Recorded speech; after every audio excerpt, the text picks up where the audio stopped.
Ma'am అలానే మీకు ఒక ఏంజల్ తనకు కూడా ఇదే ఫీల్డ్ లోకి వచ్చి నేను కూడా నటిస్తానమ్మా అంటే మీరు ఏం చెప్తారు? నేను కానీ మా వారు కానీ ఎప్పుడు దాని ఆశలకి అడ్డుపడము.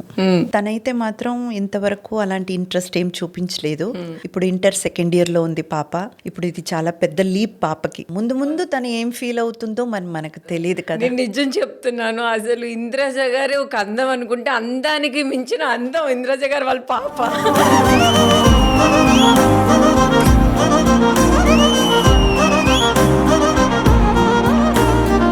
మేబీ ఇక ముందు ఐ థింక్ ఇండస్ట్రీలో ఒక మేజర్ పర్సంటేజ్ ఎలా ఉంటారంటే వర్ష ఒక్కదాని మీద ఆధారపడరు. ఇప్పుడు ఆర్టిస్ట్ అయ్యారనుకోండి, ఇప్పుడు నేనంతా ఎట్లాగంటే ఇంక ఇది తప్ప నాకు ఇంకేం తెలియదు.